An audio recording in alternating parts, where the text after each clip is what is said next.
Power is not always built with swords. Most of the time it is built in silence, before armies marched, before flags were raised, before kings were crowned. Another system was already at work: ledgers, ink drying on parchment, numbers written in columns, debts recorded, promises delayed. This system never shouted, it never spilled blood, yet it reshaped the fate of civilizations more deeply than any battlefield ever could. This is not the story of how empires fell. This is the story of how power moved. Every empire believed it would last forever. Rome believed it. Spain believed it. The Dutch believed it. Britain believed it. Each one thought history would end with them, but power has never been permanent. Only the systems that carry it change. Those who understood this survived longer. Those who didn't became footnotes. Empires rarely collapse in a single moment. They don't fall in one war. They don't disappear in one generation. Power moves quietly, from one system to another, from one currency to the next. And behind every transfer of power stands a financial structure that failed, and another that replaced it. Before the 15th century, Europe was not the center of the world. The real wealth was in the East. India, China, the Arab world. Spices, silk, gold.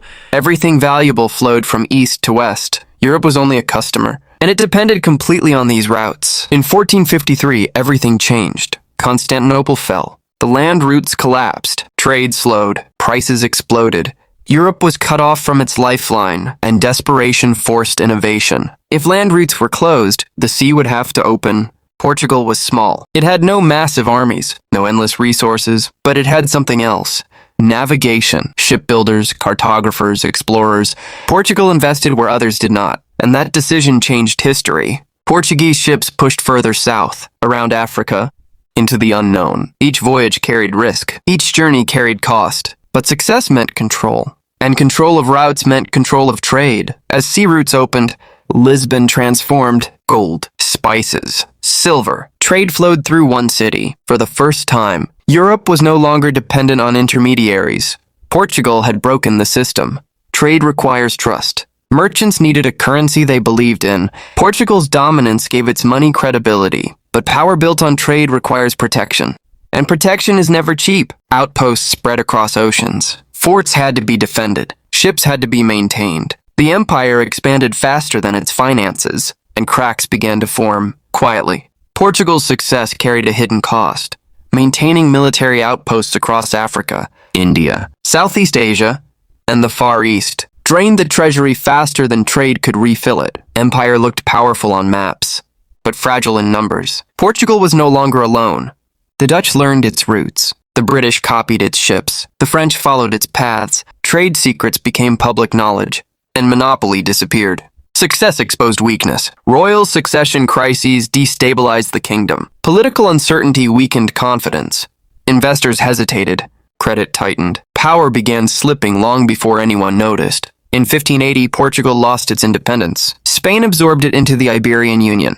Portugal's currency faded from global trade. The world's first true reserve currency had ruled for less than a century, and then it was gone. As Portugal fell, Spain rose, not through innovation, but through extraction. What Spain found would reshape the global economy. In 1545, a discovery was made in the Andes, a mountain of silver, Potosi. It would produce nearly half of the world's silver for decades. This was wealth on an unprecedented scale. Spain minted its silver into coins, the famous pieces of 8. They spread across continents, accepted in Europe, Asia, and the Americas. For the first time, one currency truly circled the globe. Silver financed armies. Silver funded wars. Silver paid debts. Spain became the dominant power of the 16th century. But easy money creates dangerous habits. Spain borrowed heavily against future silver. Kings spent faster than mines could produce. Defaults followed. Again and again, confidence began to erode. Too much silver flooded the economy. Prices exploded. Wages lagged behind. Wealth existed, but value disappeared. And with it, Spain's financial dominance began to collapse. By the early 17th century, Spain's dominance was slipping. Silver output declined. Debt increased. Confidence vanished. What looked like endless wealth had turned into financial weakness. As Spain weakened, a different kind of power was rising. Not an empire built on mines, but one built on systems. The Dutch Republic. Amsterdam became the heart of global trade. Ships arrived from every direction. Goods flowed constantly. Capital moved faster than ever before. Trade no longer depended on kings. It depended on trust. In 1609, the Bank of Amsterdam was created. It offered stability, reliability, and standardized payments. Merchants trusted its ledgers more than rulers. The Dutch introduced revolutionary ideas: stock exchanges, insurance markets, joint stock companies. Finance became organized, predictable, and scalable. The Dutch guilder became Europe's preferred currency. It was stable, widely accepted, backed by trade, not conquest. For decades, it dominated international transactions. By the mid-1600s, the Dutch controlled more than a third of global trade. Their ships outnumbered every rival. Their financial system set the standard. The empire seemed unstoppable, but power invites conflict. Wars with England drained resources. Military spending surged. Trade slowed. Debt grew. The system began to strain. The Dutch East India Company collapsed under pressure. Once the richest corporation on earth, it became a symbol of overextension. Trust eroded. By the late 1700s, the Dutch financial era was ending. Another power was rising, one with factories, coal and iron, Britain. Britain's power did not come from mines or banks alone. It came from machines, steam engines, factories, mass production. Industry reshaped the global economy. The pound sterling became the world's anchor, backed by gold, trusted across continents. London replaced Amsterdam as the financial heart of the world. By the 19th century, Britain controlled trade routes, colonies, and capital. Over half of global trade was invoiced in pounds. Power seemed permanent. Empire required defense. Navies, armies, administration. Costs rose quietly, while productivity slowed. The First World War changed everything. Britain borrowed heavily. Debt exploded. The financial balance shifted across the Atlantic. The Second World War finished the process.